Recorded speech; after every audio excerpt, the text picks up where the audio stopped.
তোর বাবা আজকে ভীষণ খুশি। কেন? তোর বাবার ছোটবেলার বন্ধু আছেন ইমতিয়াজ সাহেব, উনি দেশে ফিরেছেন। বলেছে উনি ওনার ছেলের বউ করে তোকে বিদেশে নিয়ে যাবে। কিন্তু মা, আমি তো বিয়েটা করতে পারবো না, কারণ আমি আরেকজনের প্রতি কমিটেড। কি বলছিস? তুই প্রেম করিস? তোর বাবা তো এটা কল্পনাই করতে পারবে না। কেন? আমি কি মানুষ না? শোন মা, তুই মুখ বুঝে বিয়েটা করে ফেল না। তোর বাবা এত খুশি হয়েছে, সেই ব্যাপারটা নিতেই পারবে না মা। তুমি আমাকে বলছো বাবার খুশির জন্য সারা জীবন আমার সাথে আমাকে কম্প্রোমাইজ করতে। আমি প্লিজ, আমি পারবো না। তুই হয়তো দুদিন পরেই ছেলেটাকে ভুলে যেতে পারবি, কিন্তু তোর বাবা কোনোদিন ওই কষ্ট ভুলবে না। যাও যাও, তুমি যাও, আমি বাবার সাথে কথা বলবো। যাও। নীল ভাই, আপা আসছে। তুই যা। কি হয়েছে? তুমি কাঁদতেছো কেন? বাবা আমার বিয়ে ঠিক করেছে, এটা নিয়ে বাবার সাথে রাগারাগি হয়েছে। আমার ভীষণ মন খারাপ হয়ে গেছে, তাই আমি চলে আসছি বাসায়। তুমি খাইছো কিছু? এই কথা শুনে কারো গলা দিয়ে খাবার নামে?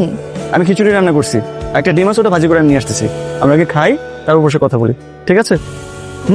বসো, আমি নিয়ে আসছি। তোমার টেনশন হচ্ছে না? দেখো, আমি কিন্তু কিছু বুঝি না। এবার তুমি প্লিজ একটু সিরিয়াস হও। তুমি একটু খাও, তারপর আমরা কথা বলি। চলো আমরা আজকে বিয়ে করি। তুমি তোমার বাবার সাথে আরেকবার কথা বলো, তারপরে যদি না হয় আমি তো আছি, আমাদের কাছে তো অপশন আছে। কিন্তু বাবার সাথে এই বিষয়ে কথা বলে পরিস্থিতিটা আরো জটিল করে কি উচিত হবে? তুমি একবার কথা বলো, কথা বলে সব সমস্যার সমাধান, ঠিক আছে? মাঝে মাঝে তুমি এমন ম্যাচিওর কথা বলো, তখন জাস্ট অবাক হয়ে যায়। তোমার মা বললো আমার সঙ্গে নাকি তোমার কি কথা আছে। আমার তো মনে হয় না আমাদের আর কোনো কথা বাকি আছে। বাবা, আমি না আসলে ভাবিনি কখনো তোমার সাথে আমার এই ধরনের আলাপ দিতে হবে। অনেক সাহস সঞ্চয় করে আজকে কথাগুলো তোমাকে বলছি। বাবা, আমি একটা ছেলেকে ভালোবাসি, ওর নাম নীল, আমার ক্লাসমেট। পড়াশোনায় ভীষণ ভালো, খুবই ব্রিলিয়ান্ট, আর পাশাপাশি কবিতা লেখা ওর একটা নেশা পেশা বলতে পারো। বাবা, ও না আপন বলতে কেউ নেই। ছোটবেলাতেই বাবা মারা গেছে, মা আছেন কিন্তু গ্রামে থাকেন, আর আমি আছি। বাবা, আমি ওকে বিয়ে করতে চাই। প্লিজ বাবা, তুমি ওর সাথে একটাবার একটু কথা বলবে? ওর সঙ্গে কথা বলার তো আমার দরকার নেই। আমি নিজেও ভাবিনি তোমার সঙ্গে এই বিষয় নিয়ে আমাকে আলাপ করতে হবে।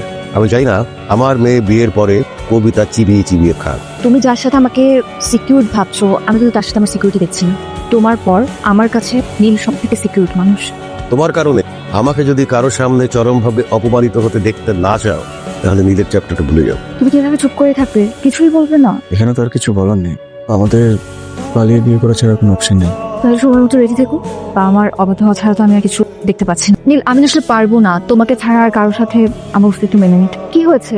কি এত চিন্তা করছো? কিছু না, একটু ভয় হচ্ছে, সামনে এত বড় একটা দায়িত্ব, অবশ্যই একটু ভালো লাগছে। এত চিন্তা করার কিছু নাই। আর আমি না এতদিন জানতাম যে বিয়ের আগে মেয়েরা অনেক ভয় থাকে। তোমাকে না তো জানতামই না যে ছেলেরা এত নার্ভাস থাকে।